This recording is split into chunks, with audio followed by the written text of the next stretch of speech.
السلام عليكم ورحمة الله.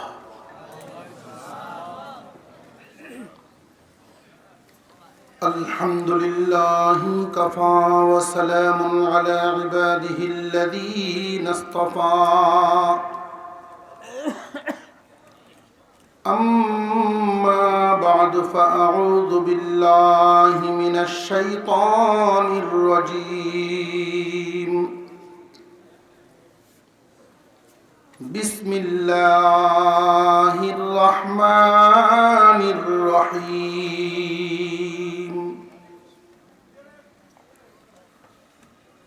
يا أيها الذين آمنوا ادخلوا في السلم كافة ولا تتبعوا خطوات الشيطان إنه لكم عدو مبين. صدق الله العظيم. وقال رسول الله صلى الله عليه وسلم: من لم يرحم صغيرنا ولم يعقر كبيرنا فليس منا. وصدق رسوله النبي الكريم ونحن على ذلك من الشاهدين والشاكرين والحمد لله رب العالمين.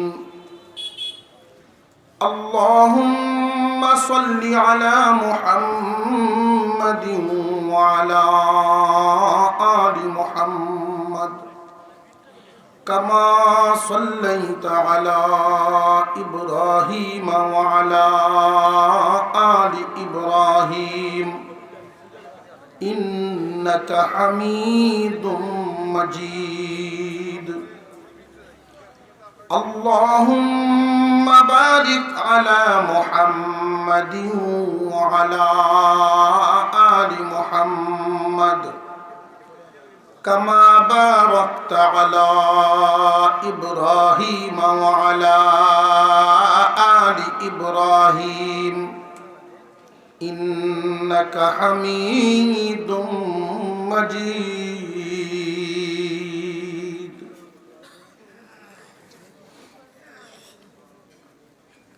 রুক্ষা মিফতাহুল উলুম মাদ্রাসা কর্তৃক আয়োজিত ৬৬তম বার্ষিক ওয়াজ মাহফিলের চলতি অধিবেশনের শ্রদ্ধাভাজন সভাপতি সাহেব, উপস্থিত হযরত উলামায়ে কেরাম, মুরব্বিয়ান আযম, সর্বস্তরের মুসলমান ভাইয়েরা, পর্দার আড়াল থেকে আলোচনায় শামিল দিনদার ইমানদার মুসলমান মা ও বোনেরা, আল্লাহ পাক রব্বুল আলামিনের দরবারে শুকর আদায় করি, যিনি একান্ত দয়া করে পুরা এলাকা থেকে বাছাই করে আজকের এই দ্বীনি মজলিস, বরকতি মাহফিল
গেলেন, আর একজন কি ধরতে হবে না? শর্ত হইল বুঝা ধরুন, শহীদকে ধরুন। পীরের সাথে আপনি দুনিয়াবি পরামর্শ করলেন, আমি একটা ঘর বানাবো, পীর সাহেব পরামর্শ দিবেন, ঠিক আছে বানাও, এমনি এমনি বানাও, এটা সুন্দর হবে, তবে দিকটা দিবা দক্ষিণ দিকে বা পূর্ব দিকে ফিরাইয়া। এই পরামর্শ মুরব্বী হিসাবে উনি দিলেন এই কারণে, ওই দুই দিকের দরজাওয়ালা ঘরগুলোর ভিতরে সূর্যের আলোটা সহজে ঢুকে রোগ জীবাণু কম থাকবে। এই যে মুরব্বিয়ানা পরামর্শটা উনি দিলেন, মুরব্বির সাথে সম্পর্ক থাকাতেই পরামর্শটা পেলেন।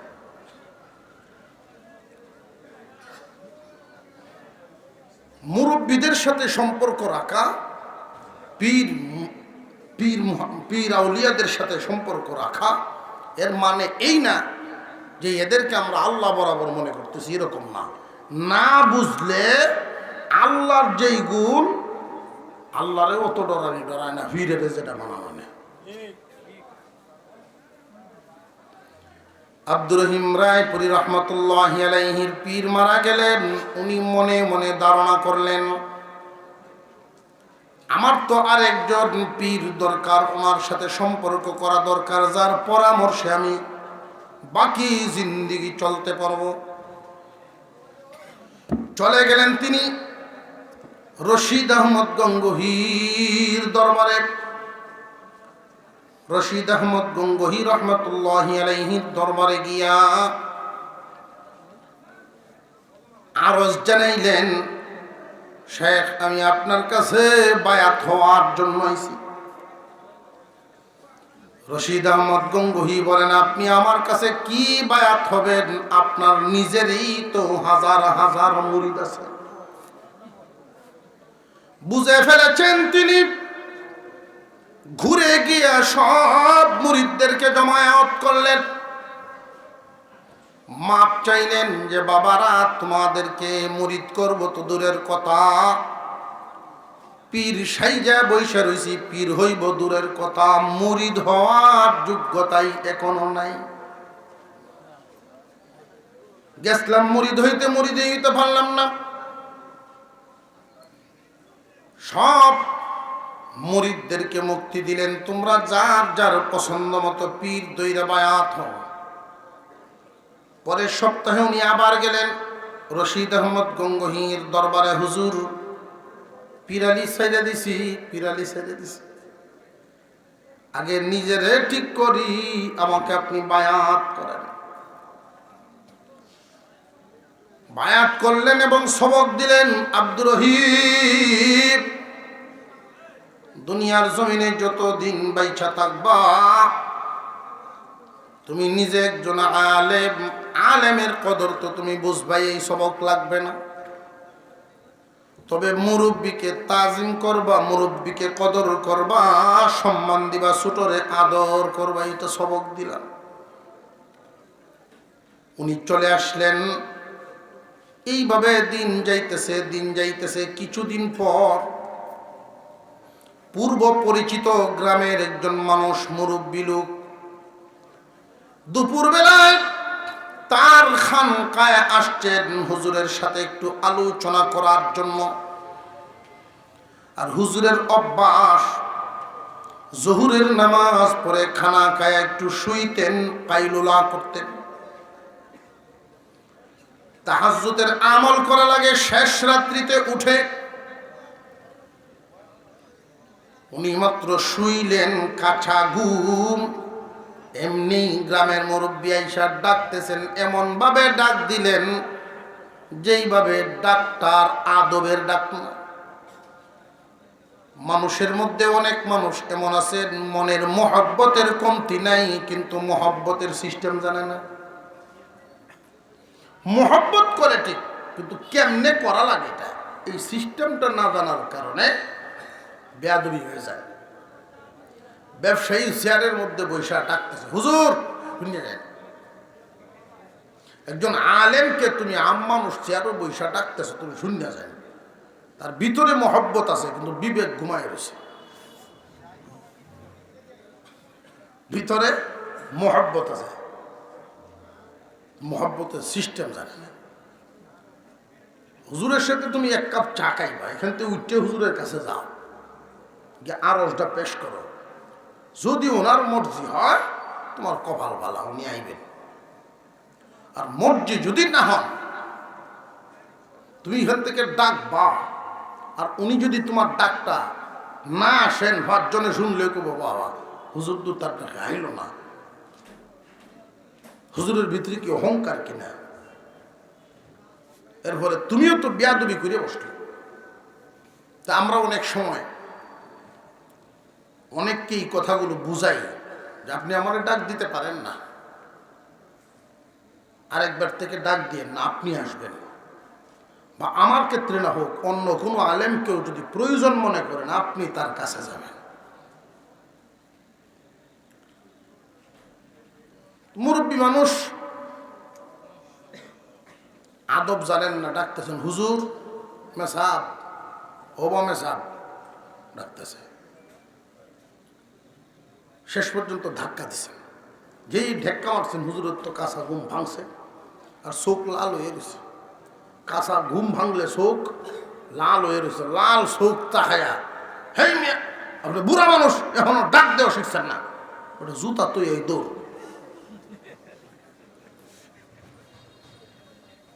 এক দৌড়ে ওরা বাড়িত, আর ভিতর ফেরেশানি, আমি একজন আলেমরে কষ্ট দিয়েছি, একজন আলেমরে কষ্ট দিয়েছি, কইতেছে না দৌড়তেছে। আর উনিও যখন উঠলেন ঘুমের সুস্থানি সব গেল, আসর পড়লেন, মাগরিব পড়লেন, এশা পড়লেন, উনার ভিতরেও একটা বিষয় কাজ করতেছে, যেমনই হোক মানুষটা তো বুড়া মানুষ ছিলেন, মুরব্বী মানুষ ছিলেন, উনারে যে আমি ধমক মারলাম, ওনার ভিতরে এটা খুঁচাইতেছেন বারবার। রাতের বেলায় কানা কায়া শুইলেন আব্দুর রহিম রায়পুরী। উনার মনে মনে বারবার এটাই উদয় হচ্ছে, যদি আজকে রাতেই আমি দুনিয়ার জমিন থেকে বিদায় হই, কিয়ামতের কঠিন ময়দানে পয়গম্বরের সামনে আমি কোন মুখে দাঁড়াইব? আমার আমলনামার সর্বশেষ কাজটা, সর্বশেষ আমল হবে বেয়াদবি, মুরব্বির সাথে বেয়াদবির আমল। না, এই মামলা নিয়ে দুনিয়া ছাড়া যাবে না, দুনিয়ার মামলা দুনিয়ায় শেষ করতে হবে। ঘুমান নাই, সাথে সাথে উনি উইটা গেলেন, উইটাই ছদ্মবেশে একটা চাদর জড়ায় গায়ে ওই গ্রামের উদ্দেশ্যে, ওনার বাড়ির উদ্দেশ্যে রওনা দিলেন। গভীর রজনী, ঠান্ডার রাত, 3 মাইল হাইটা গেলেন উনি নিচে, 3 মাইল হাইটা গেছেন ওনার বাড়িতে। খুব ভালো করে মনে রাখবেন, একটা মাসআলার মতো এই কথাটা মনে রাখবেন। আল্লাহর দেওয়া ইলম পান যারা, সম্মানী হন তারা। কম বয়সের একজন আলেম যদি চেয়ারের মধ্যে বসা থাকে, বুড়া মুরব্বী মানুষ এখানে আইসা দাঁড়াইছেন, আলেম যদি চেয়ার থেকে না দাঁড়ান অপরাধী হবে না। আলেম যদি না দাঁড়ান, এই জন্য ওনারে অপরাধী কেউ বলতে পারবে না। বুঝতে হবে উনি তো ইলমওয়ালা মানুষ, বয়স কম হোক কোরআন হাদিসের জিম্মাদার। কিন্তু এই পরিস্থিতিতে যদি আলেম দাঁড়ায়াও যান, উনি যদি দাঁড়ায়া মুরব্বীকে সম্মান দেন, সম্মান দেওয়া কি জরুরি তার উপরে? কথাটা বুঝেন নাই? যিনি আলেম হন, মুরব্বীকে সম্মান দেওয়া কি জরুরি নি? জরুরি না। কারণ ইলিম দিয়া তার ভিতরে, আল্লাহ ইলিম দিয়া তারে নিজেরই সম্মানী বানায় দিছেন। আলেমকে তাজিম করা সবার উপরে দায়িত্ব, ছোট বড় সবাই তাজিম করবে আলেমকে। কিন্তু আলেম তাজিম পাওয়ার যোগ্য হইয়াও যদি মুরব্বীকে সম্মান দেওয়ার জন্য চেয়ার থেকে দাঁড়ায় যান, আল্লাহ তার প্রতি খুশি হইয়া তারে মারিফত দান করে দেন। এখন বুঝে আসছে? আব্দুর রহিম রায়পুরি রহমতুল্লাহি আলাইহি উনি জানেন মুরব্বী ভুল করছে, আমি দমক দিয়েছি, এটা এত বড় কোনো অপরাধ না আমার, কিন্তু আমার পীরের যে আদেশ, পীরের আদেশ পালন করা তো আমার উপরে ওয়াজিব। বড়কে সম্মান করা, বড়কে সম্মান করা। আমি তো ধমক মারছি।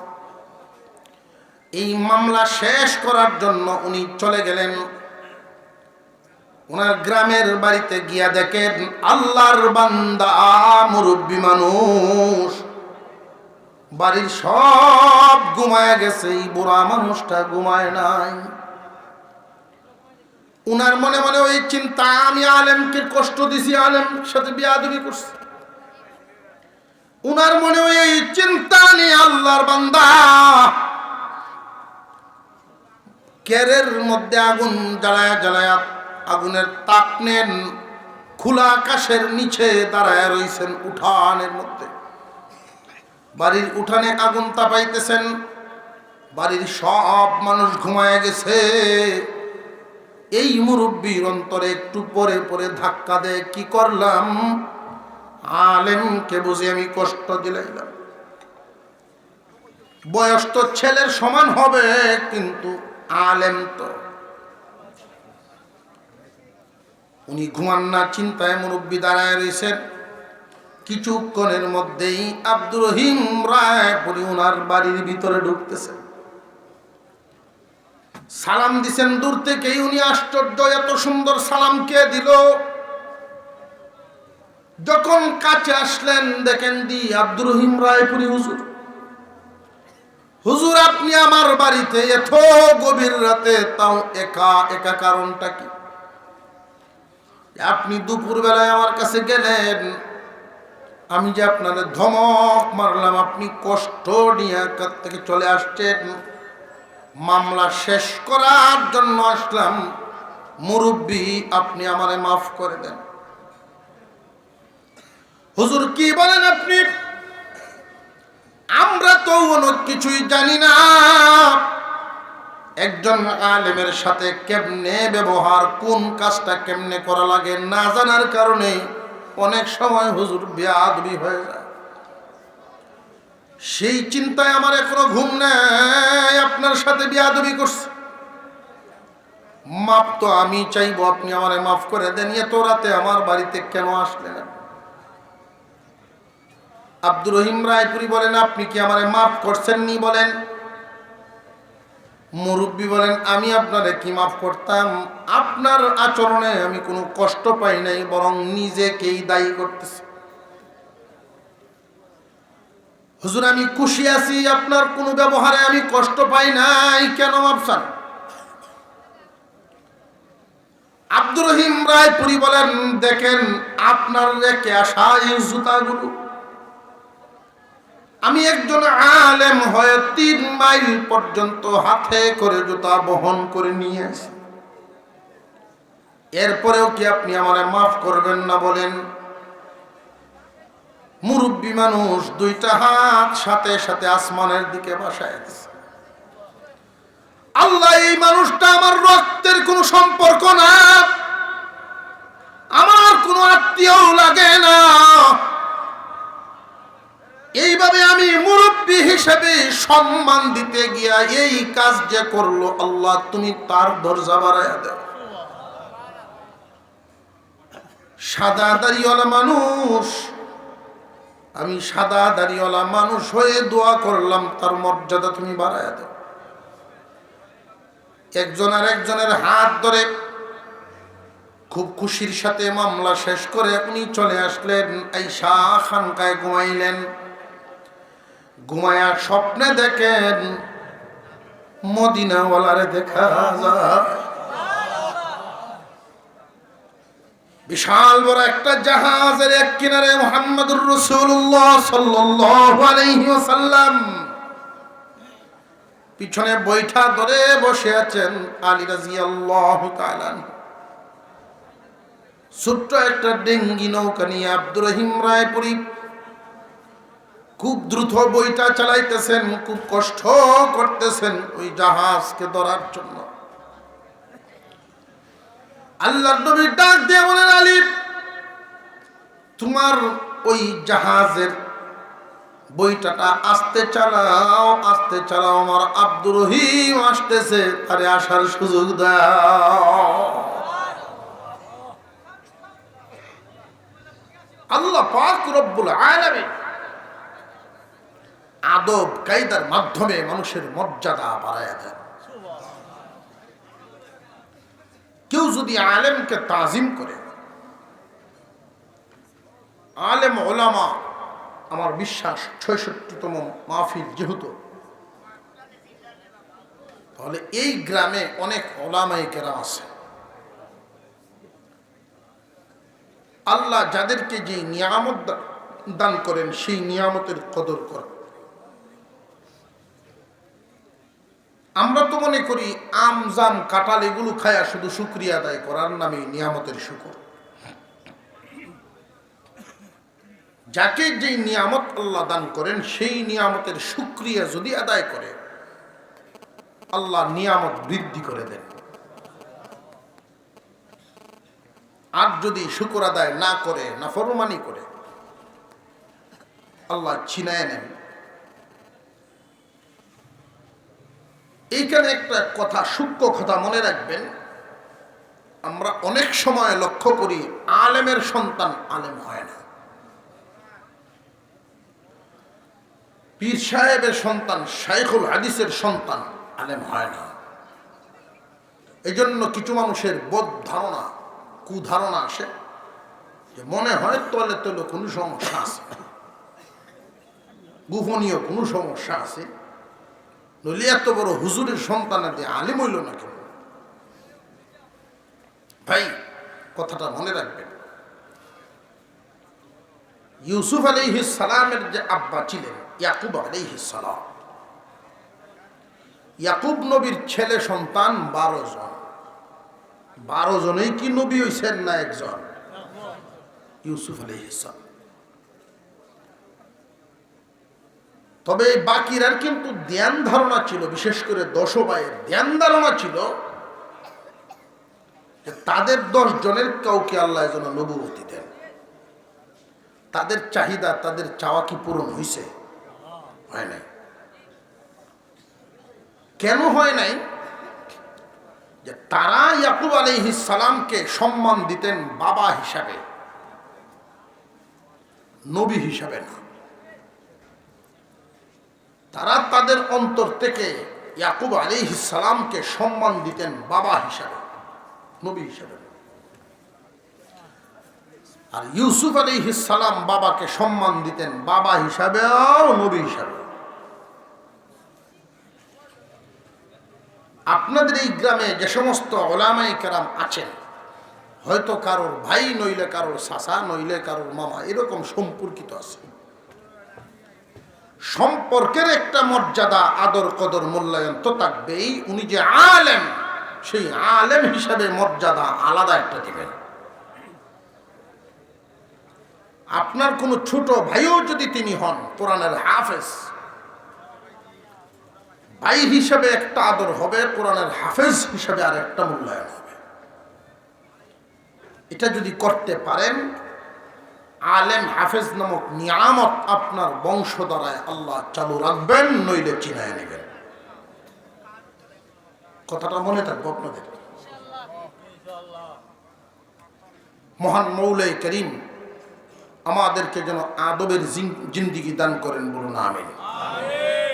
মাদ্রাসা যারা করে গেছে বেশিরভাগ মানুষই নাই।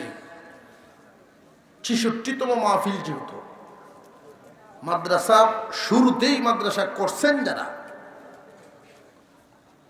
সমাজের প্রতিষ্ঠিত মানুষ হইয়া মাদ্রাসার ভূমিকা রেখা এ পর্যন্ত যারা আসছেন, আমার মনে হয় বেশিরভাগ মানুষ এই দুনিয়া থেকে বিদায় হয়েছে। থাকলেও হাতে কোনো এক দুজন থাকতে পারেন, বাকিরা নাই। আল্লাহ পাক প্রত্যেককেই সদকায়ে জারিয়ার সওয়াব দান করেন, বলুন আমিন। জমিনের মধ্যে কিছু গাছ এমন আছে একবার ফল দেয়, কলা গাছ একবারই ফল দিব।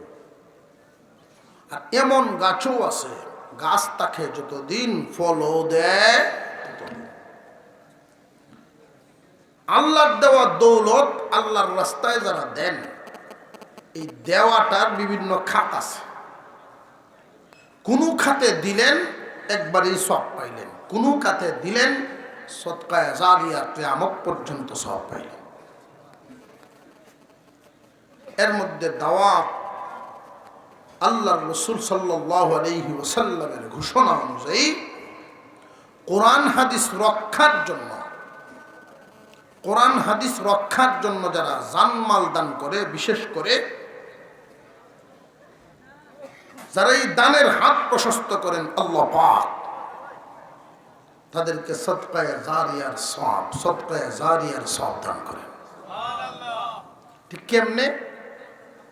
অন্যান্য গ্রামের কিছু পোলাপান আপনাদের গ্রামে এসে পড়াশোনা করে বিদায় হয়ে চলে গেছে, তারা গিয়া বৈশা থাকবে না, এর মধ্যে মাদ্রাসার শিক্ষকতাই বেশিরভাগে করবে।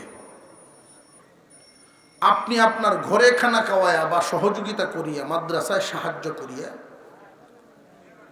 একজন কোরআনের হাফেজ বানাইলেন, উনি আর এক জায়গায় গিয়া 10 জন 20 জন 40 জন বানাইব,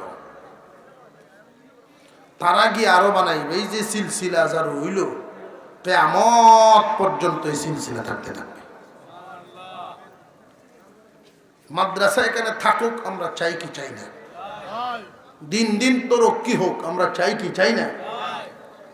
মাদ্রাসার কাজ ভিত্তিপ্রস্তর হয়েছে, আপনারা দেখছেন। মহান মৌলাই করিম যেই এলাকায় কোনো কোরআনের মাদ্রাসা করেন, আল্লাহর ইচ্ছা হইল ওই এলাকার মানুষগুলোকে বস্তাত ভরে জান্নাতে নেওয়া। 4-5 জন মানুষ সুবহানাল্লাহ কইয়া সকলের হক আদায় করে দিছে। আপনারা মনে হয় অন্যরা কইছেন, তা আপনারা লড়িয়ে লাভ নেই, যা কোন আমরা এই করতেছি। সকলেই বলেন না আলহামদুলিল্লাহ, আল্লাহু আকবার, নারায়ে তাকবীর।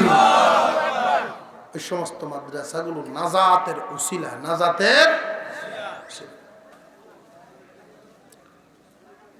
মহান মৌলাই করিম ওই মাদ্রাসাগুলোকে আমাদের জন্য নাজাতের উসিলা বানান, দ্বীনের মরকাজ হিসেবে কবুল করেন, বলুন আমিন। আমরা এই মাদ্রাসার দিকে সব সময় নেক নজর রাখবো। আমি দেখতাম এই মাদ্রাসার উন্নয়ন কাজের জন্য আমরা কিছু সর্বপ্রথম যেটা চাইবো আপনাদের কাছে, মুরব্বী বসেন, তাল বুঝছে মনে তাল বুঝছে যে হুজুরে তো এখন ব্যাগটা বের করতেছে।